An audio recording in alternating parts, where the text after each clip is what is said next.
Hello, friends. Welcome to this second Sunday of Advent. Maybe you have a wreath at home and you're lighting the second candle. We have one here that Sister Pauline put together and it's really beautiful. I will include a picture in the email so you can have a look. So, on our second Sunday, we're really still sitting with this holy weight and this holy yearning. And as the days darken and as the winter sets in, it can be quite a stark time. Now, the hullabaloo of Christmas can kind of distract us from that, but the medicine of winter of December, January, February really does, it's like a naked season. If there were some things in the year, and I find especially Samhain time, like November in Irish, really brings this to the fore that if there's things that we haven't been wanting to face or look at or sit with in our lives, this time of winter often really brings that up in a way that we can't busy and distract ourselves away from it. And this can be profoundly uncomfortable. And in many ways, it can feel like we're contending with darkness. And something I want to speak to today, because it came up in our book club, and I think it's just a relevant conversation, is darkness and how we can be with the darkness and maybe even what even darkness is. So I'm going to start at the beginning. I'm going to go to Genesis and read from there and let that take us into this dialogue on darkness. Knowing that in that context also comes the discussion of evil, and we'll approach that a little bit later in our discussion. So this is Genesis. I'm reading from the Green Bible, which I'm just starting to explore. And so this is the start. In the beginning, when God created the heavens and the earth was a formless void, and darkness covered the face of the deep, while a wind from God swept over the face of the waters. Then God said, "Let there be light," and there was light. And God said that the light was good. And God separated the light from the darkness. God called the light day, and the darkness he called night. And there was evening, and there was morning, the first day. So that's right at the beginning, the like pulsing heart at the beginning of creation. And something that I think is really important to pair with this is this reading on wisdom. So this comes from Proverbs 8, the book of Proverbs, chapter 8, 22, and I'm going to read down to 31. So this is read as though it is wisdom that is speaking to us.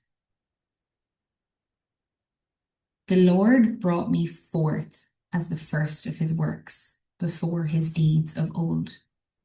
I was formed long ago, at the very beginning, when the world came to be. When there were no watery depths, I was given birth. When there were no springs overflowing with water, before the mountains were settled into place, before the hills I was given birth.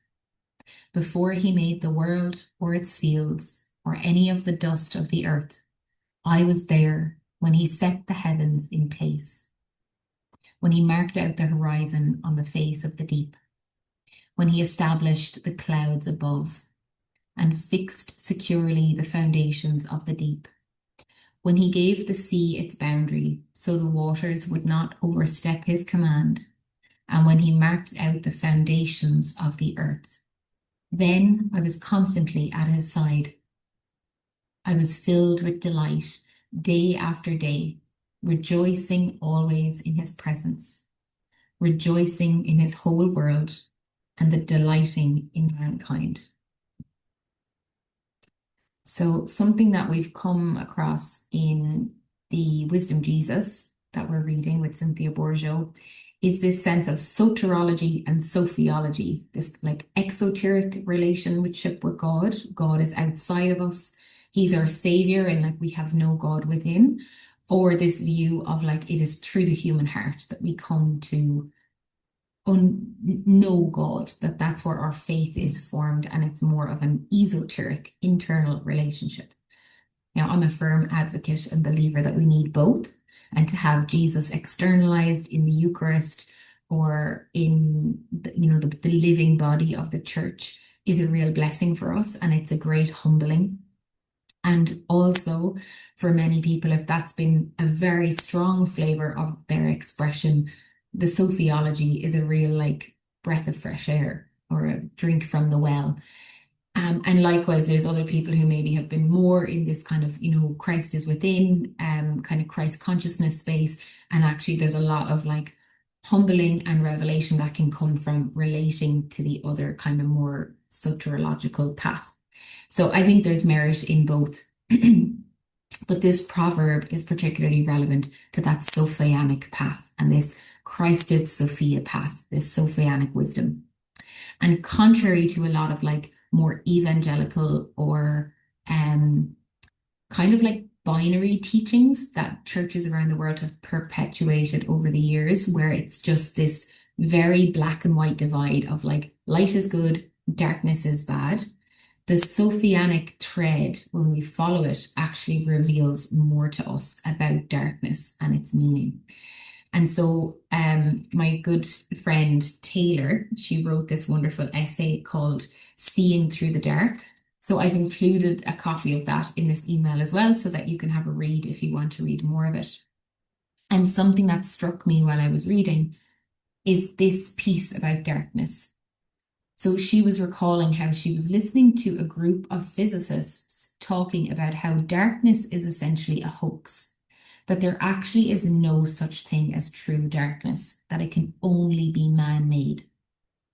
So through creating certain specific conditions that aren't found in nature, darkness can be made, but otherwise it doesn't exist in like the organic architecture of life, the organic architecture of the universe. And we can think as well in this context of like the dark matter in the universe that is like alive and present and moving, but scientists still don't really quite know what it is. And maybe elements of theology have a closer understanding of that, or maybe we're all way off. We don't know. So what they went on to say is that there is only the ability to perceive or to not perceive light by the evolutionary ability of the eye that beholds darkness. So the human eye was a great invention of evolution, not just the human eye, but any eye that can see in this way. So we can also think of like whales and dolphins and cetaceans and many mammals, but like the evolution of the eye was a huge point of development of life. And it has a certain capacity to see light. And even like when we look at, say, a color, like say I could look at these two pens, I have a pink pen and a green pen. Your eye is actually perceiving the pink because this is the one color ray of the spectrum of light that this color won't absorb. So the pink bounces back and reflects into our eyes. So really, this color is absorbing every other color spectrum, and except the pink is reflected back. And likewise with the green is the one that's being reflected back, and that's why we're seeing it. So we're seeing these colors of light, but there's loads more going on in, the atoms and in the understanding of life, like behind this. And so that's the same with our eye. We can only see a certain spectrum of light, and apparently the human can only perceive 1 to 2% of the full spectrum of light. So that's like less than 1.00000000001. Sorry, 0.000. It's like a really tiny amount. I'll show you the number. So it's like we can only see such a tiny piece. And Taylor is saying here, like, this is why we need faith. We cannot see all the light, but just because something is dark doesn't mean that it's inherently devoid of light. And something I've heard people speak to is this like dark brightness, the dark light that exists at the heart of all being. And I think that voice of wisdom and that Sophianic wisdom that we're hearing in Proverbs 8 is speaking a lot to that and is speaking to how, in the beginning, when we're looking at Genesis, it says, in the beginning, God created the heavens and the earth. The heavens and the earth were there, but they were formless, and there was a darkness that covered the deep. But from that darkness, God spoke and made a command. And with that command, said, let there be light, and there was light. So there's a sense there, I think, that there's an inherent lightness that was able to be evoked and brought forth by the word of God, and that not necessarily that darkness was nothingness, more it was like the void of the womb, this fertile void that is alive with light, even though we can't see it. But God could see it, and God knew it was there and could like speak to it and call it forth. And this is different to evil. And a lot of the time in our human history, darkness and evil have been paired together. And we can see that in, movements of racism where someone had a darker color skin and they were deemed as evil or less than or whatever. There was a very overly simplistic and binary way of viewing darkness and evil and pairing them together. We can also see this in how women have often been vilified and judged, that the fall of, say, Eve in the garden, Adam and Eve, was Eve eating the apple that was given to her by the snake, and her being, I suppose, confounded and distracted and kind of tricked by evil into this fall. And that has also been a huge source of pain, that like women have been coupled with darkness and therefore evil. But really, there is an inherent wisdom in darkness, and women are naturally stewards of that because we have womb, because we have this, voidal creative place of darkness within us. And this is like there's so much more that could be said on this, and I want to keep it concise as well. But there's huge power in that as well, when women in particular, but everybody is, has elements of masculine and feminine within them. Like we all have the yin and the yang. And, in the body of the Catholic Church, for example, like the structure of the church and the priests are holding the masculine pole, and everybody in the church is asked to hold the feminine. Maester Eckhart talks of how we're all called to give birth to God. We're all called to be in this receptive posture where we can receive the will of God and give birth to it. So we're all called to be like mothers of God in our life and steward that. So, that binary of masculine and feminine isn't limited to our bodies. And equally, women do have more of an affinity with that way, and men are often orientated in a different way. And that's just part of, our God-given design and how we're different. But what has caused a lot of harm is that coupling with darkness with evil. And what we can see in this piece about light and the spectrum of light is that darkness can only be man-made. And this is our like nature of sin. And sin is just, it simply means to miss the mark. It's not that we're all eternally damned and we're terrible, and, it can have a lot more weight. But when we really sit with the word, it's just about missing the mark, that we forget. We are part of this great oneness of life. We're part of this great wholeness. And yet we can see in so many ways in our society that we forget that, and we don't live in that radical love of knowing that you are me, I am you. We're in God, God is in us. There's this constant abiding in love. And that is the true presence. And that's what Jesus was truthfully teaching us on the cross, is that love has won. Love is all things. And if we can fully come into remembrance of that, it's like we almost live in a different state. And that duality of like good and evil doesn't even exist in that place, because it is pure oneness. But in our human realm, like we're living in the weight and the density of matter.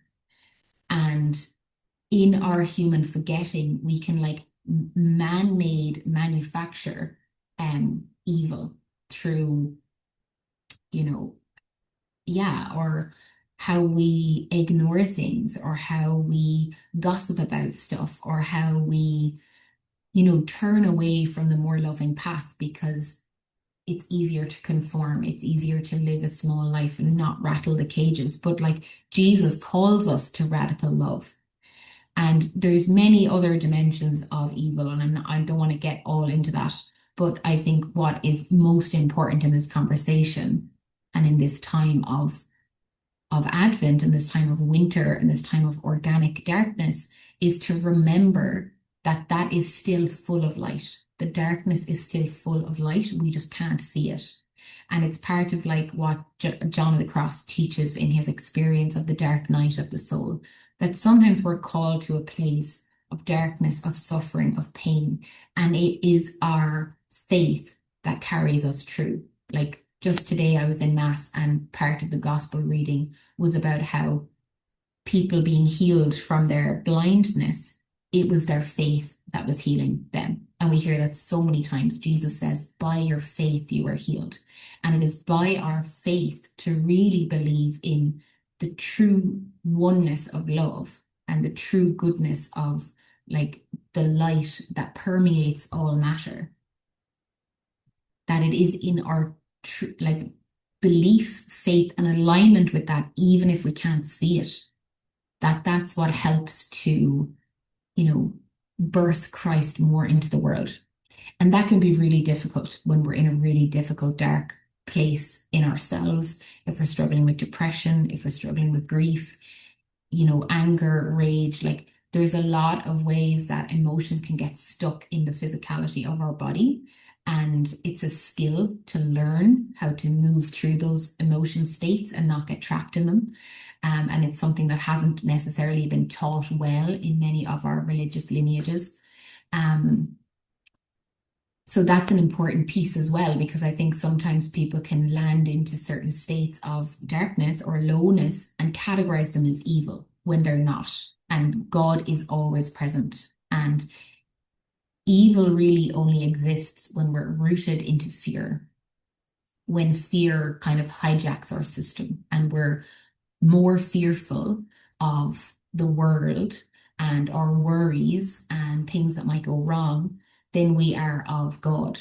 And the fear of God can be, a triggering term for people, but it's more like awe, like the terror of the brightness of this light that exists at the heart of all being. Like when a human soul can come into relationship with that, it does strike a certain terror in us because it like we see the power, the all-pervading power of love, and how much we can turn our backs on that, and how sad and lonely that path is when we turn our back from God, or when we turn away and we give up our faith, or we denounce that heart of love. So yeah, it's kind of like we need to make sure that we're more surrendered to the love of God and the will of God and the fear of God, the terror, the awe of God, than we are our fear of the world or our worry about, the changing world we're in, or the worry about how our societies go. Because when we're rooted in that and we're not letting fear, like, do not fear is one of the most important phrases in the whole gospel. And when we're rooted in fear, we're not able to really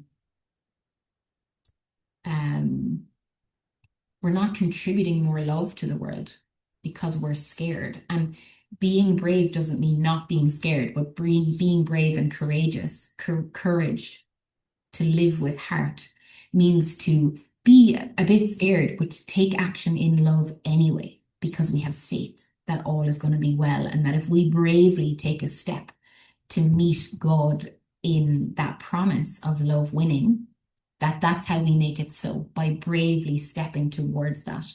And that even includes times of darkness where we might not even necessarily see what the next step is, or understand what is being asked of us, or how we can contribute, but to stay steadfast in our faith that love has won and that love will guide us, and that if we're striving to live with love, all will be well and all manner of things shall be well. So I'm drawing from, that's Julian of Norwich. So I really enjoyed the Turning to the Mystics podcast with James Finley. and I've definitely picked up a lot from him. He's a wonderful teacher. And yeah, I think there's a great work that needs to be done in this uncoupling of evil and darkness because it's not that black and white. And a lot of the time, if we're orientating towards that oversimplification of dark is evil and light is good, like we're living in a binary that is not the true oneness of love. And um we're not living in that true oneness of love. And I was going to say something else, but the thought flew away, so I'll have to trust it wasn't needed for now. But yeah, that uncoupling of darkness and evil is so essential, especially for when we're going through our own dark night. And I do encourage you to read Taylor's essay on the Dark Night. I think it's a really valuable piece of writing for those of us who have been or are in that darkness, whether it's a little a microcosm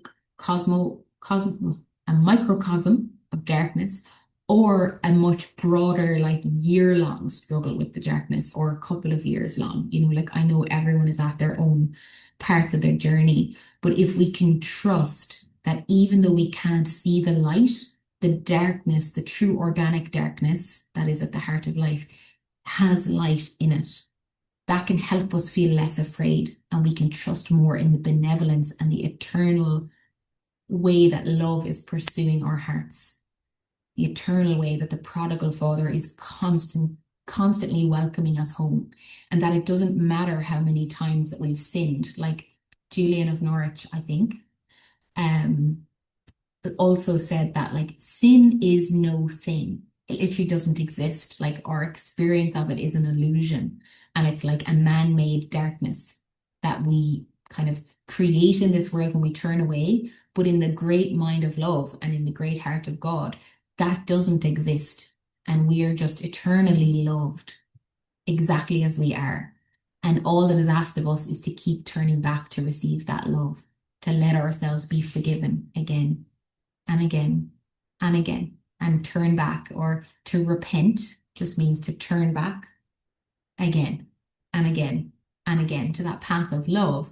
Because when we can let ourselves be malleable to do that, it makes it easier for us to forgive other people and to help other people on their walk in that path of love, which is not easy. What Jesus is asking of us all is not easy. Um, so yeah, I hope that was helpful. I feel like it's fitting in this kind of second week of Advent, the deepening darkness, the darker nights, certainly getting a lot more rainy and windy here.